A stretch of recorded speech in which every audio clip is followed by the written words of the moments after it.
अध्याय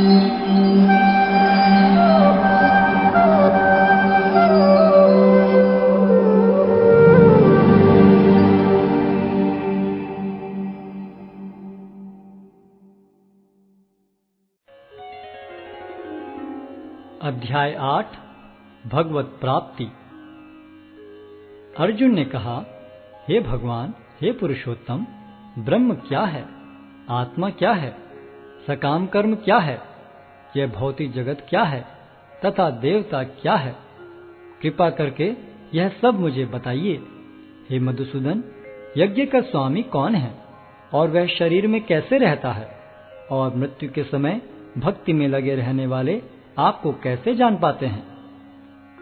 भगवान ने कहा, अविनाशी और दिव्य जीव ब्रह्म कहलाता है और उसका नित्य स्वभाव अध्यात्म या आत्म कहलाता है। जीवों के भौतिक शरीर से संबंधित गतिविधि कर्म या सकाम कर्म कहलाती है।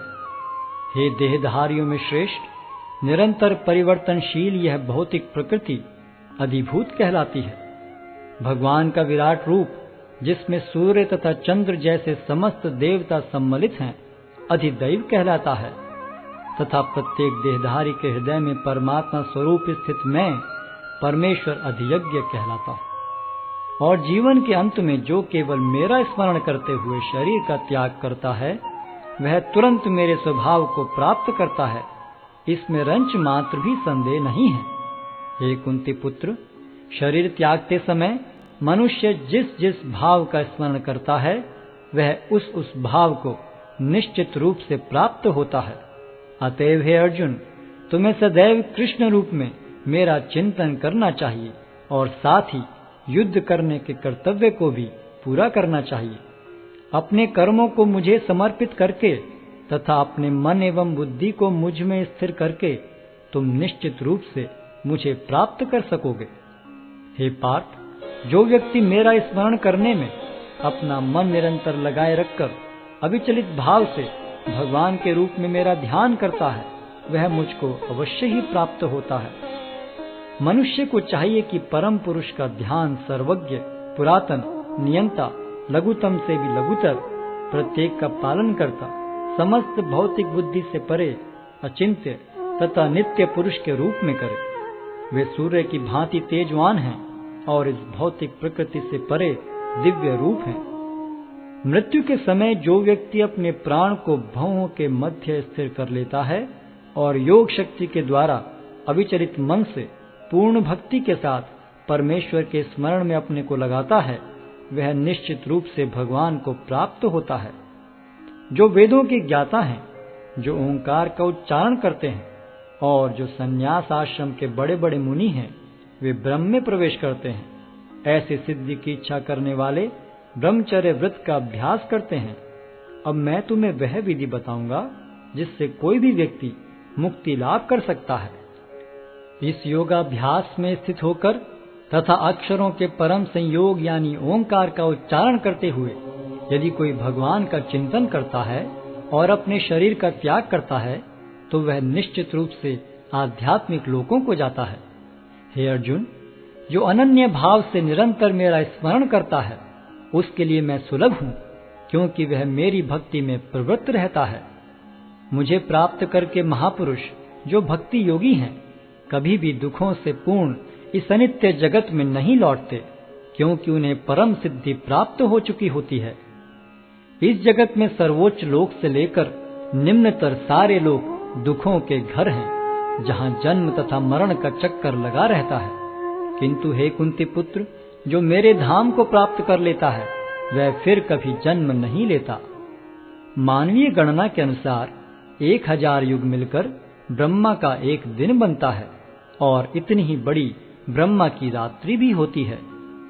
ब्रह्मा के दिन के शुभारंभ में सारे जीव अव्यक्त अवस्था से व्यक्त होते हैं और फिर जब रात्रि आती है तो वे पुनः अव्यक्त में विलीन हो जाते हैं। जब जब ब्रह्मा का दिन आता है तो सारे जीव प्रकट होते हैं और ब्रह्मा की रात्रि होते ही असहायवत विलीन हो जाते हैं। इसके अतिरिक्त एक अन्य अव्यक्त प्रकृति है जो शाश्वत है और इस व्यक्त तथा अव्यक्त पदार्थ से परे है। यह परा और कभी नाश न होने वाली है। जब इस संसार का सब कुछ लय हो जाता है तब भी उसका नाश नहीं होता। जिसे वेदांती अप्रकट तथा अविनाशी बताते हैं, जो परम गंतव्य है, जिसे प्राप्त कर लेने पर कोई वापस नहीं आता, वही मेरा परम धाम है। भगवान जो सबसे महान है, अनन्य भक्ति द्वारा ही प्राप्त किए जा सकते हैं। यद्यपि वे अपने धाम में विराजमान रहते हैं तो भी वे सर्वव्यापी हैं और उनमें सब कुछ स्थित है। हे भरत श्रेष्ठ, अब मैं तुम्हें उन विभिन्न कालों को बताऊंगा जिनमें इस संसार से प्रयाण करने के बाद योगी पुनः आता है अथवा नहीं आता। जो पर ब्रह्म के ज्ञाता हैं, वे अग्निदेव के प्रभाव में, प्रकाश में, दिन के शुभ क्षण में, शुक्ल पक्ष में या जब सूर्य उत्तरायण में रहता है, उन 6 मासों में इस संसार से शरीर त्याग करने पर उस पर ब्रह्म को प्राप्त करते हैं। जो योगी धुएं, रात्रि, कृष्ण पक्ष में या सूर्य के दक्षिणायन रहने के 6 महीनों में दिवंगत होता है, वह चंद्रलोक को जाता है, किंतु वहां से पुनः चला आता है। वैदिक मतानुसार इस संसार से प्रयाण करने के 2 मार्ग हैं, एक प्रकाश का तथा दूसरा अंधकार का। जब मनुष्य प्रकाश के मार्ग से जाता है तो वह वापस नहीं आता, किंतु अंधकार के मार्ग से जाने वाला पुनः लौट कर आता है। हे अर्जुन, यद्यपि भक्तगण इन दोनों मार्गों को जानते हैं, किंतु वे मोहग्रस्त नहीं होते, अतः तुम भक्ति में सदैव स्थिर रहो। जो व्यक्ति भक्ति मार्ग स्वीकार करता है, वह वेदाध्ययन, तपस्या, दान, दार्शनिक तथा सकाम कर्म करने से प्राप्त होने वाले फलों से वंचित नहीं होता। वह मात्र भक्ति संपन्न करके इन समस्त फलों की प्राप्ति करता है और अंत में परम नित्य धाम को प्राप्त होता है।